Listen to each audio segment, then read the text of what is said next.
Sárgarépás receptekkel érkezem, a répa az egyik legfontosabb zöldségek közé tartozik, meg pozitívan hat az immunrendszerre. Videóim között találtok répás recepteket, amelyben beszélek a répa fontosságairól is, hogy milyen gyógyító hatása van. Nézzétek meg és készítsétek el! A mai videómban kutya és gazdirépa fasírtot készítek.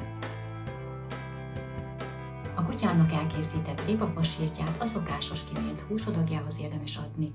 A gazdirépa fasírthoz köretként mustáros tejszínes káposztaszósz készítek, ami teljesen ideális ebben az őszi időszakban. Szükségünk is van a sok vitaminra. Ezen felül kutyusoknak répasütit is sütök. Vágjunk is bele!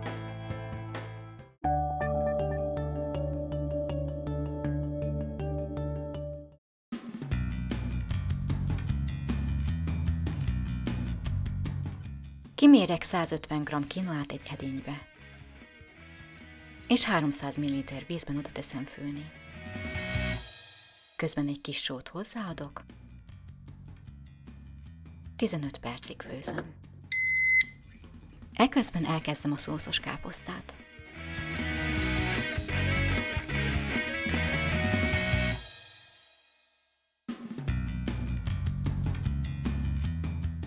Egy kisebb fej vöröshagymát apróra vágok, egy serpenyőben felolvasztok egy kis vajat, és az apróra vágott hagymát beleteszem,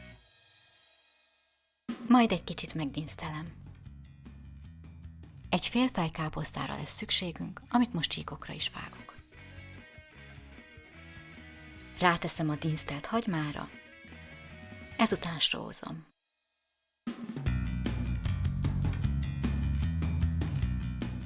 A káposzta egy kicsit összeesett, így 2 evőkanál mustárt adok hozzá, és 200 ml tejszínt öntök bele. Ha nagyon elpárologna a tejszín, akkor hozzáadhatsz még, vagy esetleg vizet. Ezután fűszerezem szerecsendióval és borssal.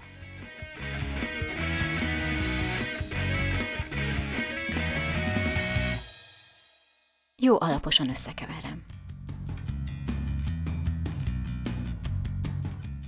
Alacsony hőmérsékleten dinsztelem tovább. Előveszek 2 mélyebb tálat. Az egyikbe a kutyusom fasírtját készítem el, a másikba a miénket. Az elkészült kinoát elosztom. A negyed részét a kutyám, a 3/4 részét mi kapjuk el. Hagyjuk állni, hogy kicsit lehűljön.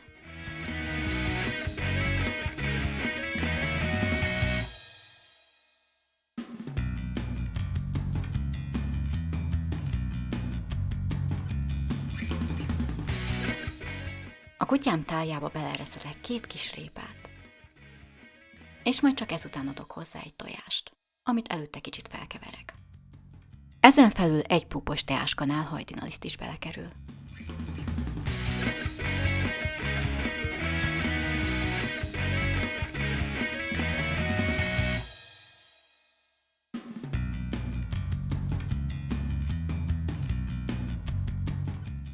A mi tálunkba 2 közepes méretű reszelt répát teszek. Jó apróra vágott negyedfej vörös hagymát,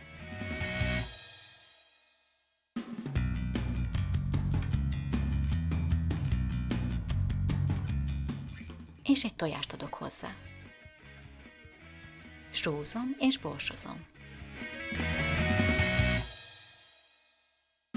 A legvégén 2 púpos teáskanál hajdinalisztet is hozzáadok. Mindkét tálban lévő hozzávalókat összekeverem, 2 külön kanállal kevert, hogy nehogy a vörös hagyma darabkák átkerüljenek a kutya tájába.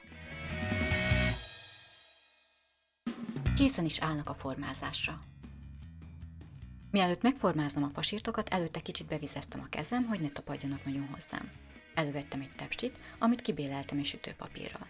Én a kutyáméval kezdem, érdemes valamivel megjelölni, vagy a sütés után olyan tálba helyezni, ami a kutyádé, hogy semmi esetre se keverd össze a ti fasírtotokkal. 180 fokon előmelegített légkeveréses sütőben körülbelül 20 percig sütöm.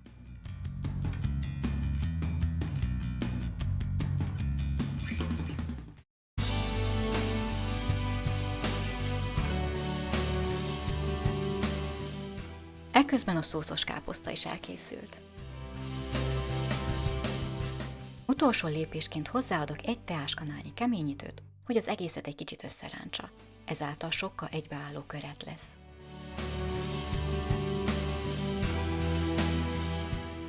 Ezután a káposztát még 2-3 percig főzöm.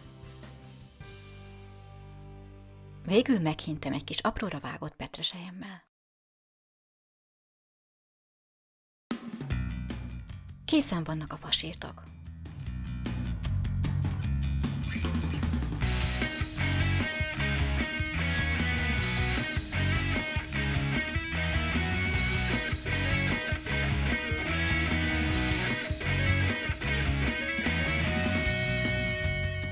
Répával jelöltem meg a kutyám fasírtjait, pirítás után külön tálba fogom rakni őket. Elővettem egy serpenyőt, a kutyám fasírtjait egy kis disznós zsíron oldalanként 2-2 percig pirítom.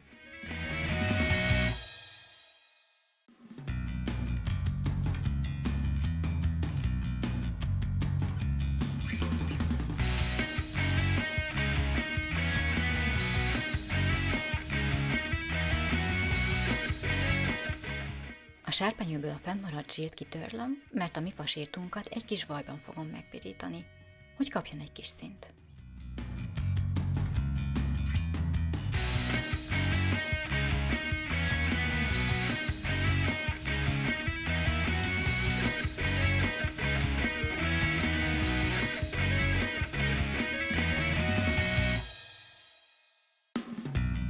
A megszokott húsodagjához kimérem a répafasírtot, ami az ételének a 20%-át teszi ki, és így tálalom.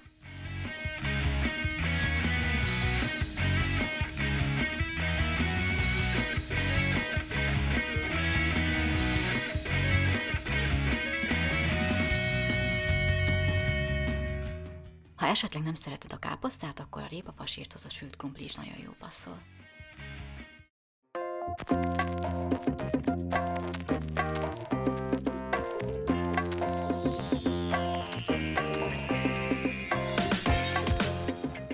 A házivellős és a húsleves recepteket az előző videóimban megtaláljátok.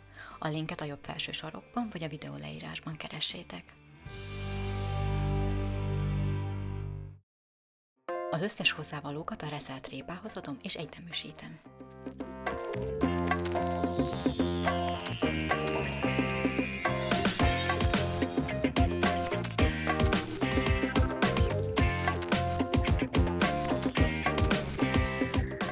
Egy kis tepsit veszek elő hozzá, szépen óvatosan eloszlatom benne, hogy ne érintkezzen a sütőkerettel.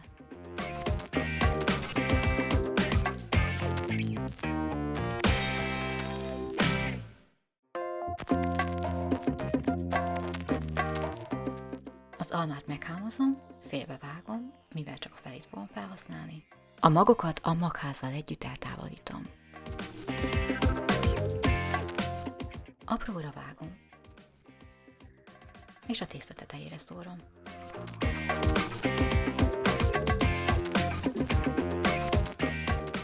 Előmelegített légkeveréses sütőben 200 fokon 20 percig sütöm.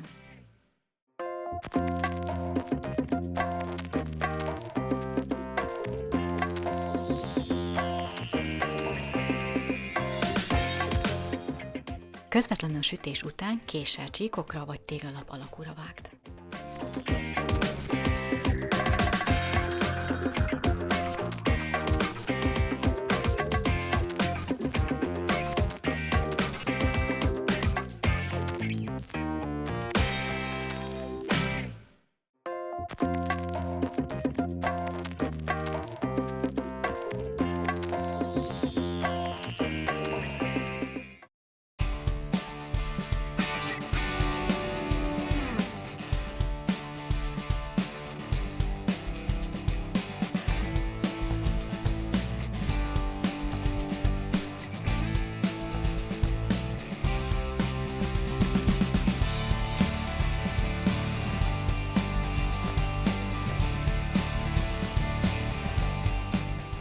Minden kutyusnak és gazdinak jó étvágyat kívánunk. Ha tetszett a videó, akkor ne felejtsétek el lájkolni, és osszátok meg a többi kutyagazdival.